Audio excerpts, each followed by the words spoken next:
ევთოოდირი ოლიგარქის მთავრობას პოლიტიკური დაკავებების შეწყვეტისა და დრაკონული კანონების გაუქმებისაკენ მოუწოდებს. საგანგებო განცხადებაში ორგანიზაცია დეტალურად აღწერს რეჟიმის რეპრესიულ მანქანას, რომელიც ყველას შეეხო დემონსტრანტებს, ოპოზიციონერ ლიდერებს და მესამე სექტორს. ევთოოდირი სასამართლოებში განვითარებულ მოვლენებზე დაკვირვების შედეგად საუბრობს კანონის უზენაესობის პრობლემებზეც. რეჟიმის მხრიდან უარის მიუხედავად ორგანიზაცია კიდევ ერთხელ აფიქსირებს მზაობას დააკვირდეს თვითმმართველობის არჩევნებს. კრიტიკული განცხადების დეტალებით და შეფასებებით სურა პეტროსიანი აგრძელებს ფორმულას ეთერში საუბარს. ნამდვილად ლუკა, ჩვენ მორიგჯერზე გვიწევს კრიტიკული შეფასებების მოსმენა საქართველოსთან მიმართებით ევთოოდირის მხრიდან და აი ამ ძალიან ვრცელ დოკუმენტში სამი მნიშვნელოვანი პასაჟი შეგვიძლია გამოყოთ.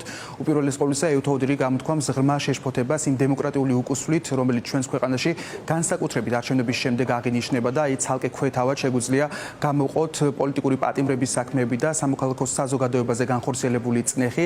საინტერესო არის ის დეტალი, რომ ევთოოდირი ყურადღებას ამახვილებს იმ ჯარიმებზე, რომელიც დაუწესა ხელისუფლებამ დემონსტრანტებს, განსაკუთრებით ზამთრის აქციების დროს და ნათქვამი არის განცხადებაში, რომ ეს ჯარიმები შეუსაბამო არის საერთაშორისო სტანდარტებთან და არღვევს ადამიანის უფლებებს. ასევე ქვეთავად არის გამოყოფილი არჩევნების თემა, რომელიც განსაკუთრებით გააქტიურებული არის ბოლო პერიოდში. საუბარი არის ადგილობრივ არჩევნებზე, მიუხედავად იმისა, რომ ევთოოდირმა არაერთხელ გამოთქვა მზაობა, რომ დაკვირვებოდა ამ არჩევნებს ჯერჯერობით ქართული ოცნების მხრიდან მხოლოდ უარი აქვს მიღებული.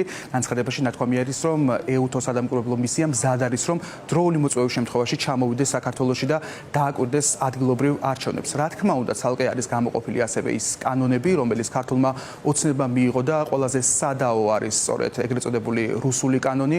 არის ნათქვამი, რომ მიუხედავად არაერთი მოწოდებისა, როგორც საერთაშორისო პარტნიორების, ასევე სადამკვირვებლო მისიის მხრიდან ეს კანონი რჩება კანონად და მის გაუქმებაზე საქართველოს ხელისუფლება არ მუშაობს. ჩვენ ღრმა შეშფოთებით ვაკვირდებით საქართველოში მიმდინარე მოვლენებს, მათ შორის ბოლო პერიოდში ოპოზიციონერი პოლიტიკოსების დაპატიმრებებისა და გასამართლების გათვალისწინებით. ჩვენ ასევე მოვუწოდებთ ხელისუფლებას გაუქმოს ბოლო დროინდელი კანონმდებლობა, რომელიც ხელს უშლის სამოქალაქო საზოგადოების ლეგიტიმურ საქმიანობას. სამოქალაქო და პოლიტიკური უფლებები დემოკრატიისა და კანონის უზენაესობის ქვაკუთხედია. მიმდინარე წლის მარტში ოფისმა ასევე სერიოზული შეშფოთება გამოთქვა დემონსტრაციებისა და შეკრების სხვა ფორმების რეგულირების ბოლო დროინდელ ცვლილებებთან დაკავშირებით. განაცხადა, რომ გათვალისწინებული სანქციები ზედმეტად მკაცრია და შეუთავსებელია ადამიანის უფლებების საერთაშორისო სტანდარტებთან. ოდირი კვლავ ერთგულად უჭერს მხარს საქართველოს ევთოს წინაშე აღებული ვალდებულებების შესრულებას და ვიმედოვნებთ, რომ გავაგრძელებთ ჩვენს ხანგრძლივ თანამშრომლობას, როგორც საქართველოს ხელისუფლებასთან, ასევე სამოქალაქო საზოგადოებასთან, რათა ხელი შევუწყოთ დემოკრატიული მმართველობისა და ადამიანის უფლებების გაძლიერებას. რაც შეეხება შეფასებით ნაწილს, ჩვენ დავინტერესდით, როგორ კითხულობს აი ამ მკაცრ დასკვნას მესამე სექტორი, რომელიც განსაკუთრებული წნეხის ქვეშ იმყოფება ქართული ოცნების ხელისუფლების მხრიდან. ბუნებრივია, რომ უფლებადამცველები, რომლებიც ათობით საქმეს განიხილავენ, მათ შორის დემონსტრანტების დაკავების, პოლიტიკური პატიმრობის საქმების, ამბობენ, რომ ევთოოდირის ეს დასკვნა იყო მოსალოდნელი აი ამ დემოკრატიული უკუსვლის პირობებში და აღსანიშნავი არის, რომ ზოგადად, რასაც ჩვენი საერთაშორისო პარტნიორები მოითხოვენ და მათ შორის ევთოოდირის არის ის მინიმალური სტანდარტი, რომელსაც უნდა აკმაყოფილებდეს ნებისმიერი ხელისუფლება და სახელმწიფო, რომელიც მიისწრაფვის ევროპული წევრობისკენ. შესაბამისად, ეს დღეს არის მორღვეული ქართული ოცნების მხრიდან. რაც შეეხება მეორე შეფასებას, არის ის, რომ მსგავსი ტიპის დასკვნების გავრცელება ევთოოდირის მხრიდან, რაც ბოლო პერიოდში არის მოხშირებული, მიუთითებს იმაზე, რომ საქართველო დღეს ავტოკრატიის გზას ადგას. ბოლო რამდენიმე წლის განმავლობაში ევთოოდირისგან მხოლოდ უარყოფითი დასკვნები და შეფასებები მოდის საქართველოში არსებულ საკანონმდებლო ან სხვადასხვა პრაქტიკულ საკითხებთან დაკავშირებით. ის კანონმდებლოები, რომელიც მიღებული იქნება პერიოდში, სამწუხაროდ ოდირს არ მიეცა შესაძლებლობა, რომ შეფასებულიყო. რეალურად ესეთი შეფასება არ წარმოადგენს რაღაც უბრალოდ დემოკრატიულ უკუსლას, ეს არის რაღაც ავტორიტარიზმის, ესე ვთქვათ, დამყარების მცდელობა, ავტორიტარიზმის ადრეული ფაზა და შესაბამისად ამნაირი ტიპის განცხადებები სწორედ ამ პერიოდში კეთდება.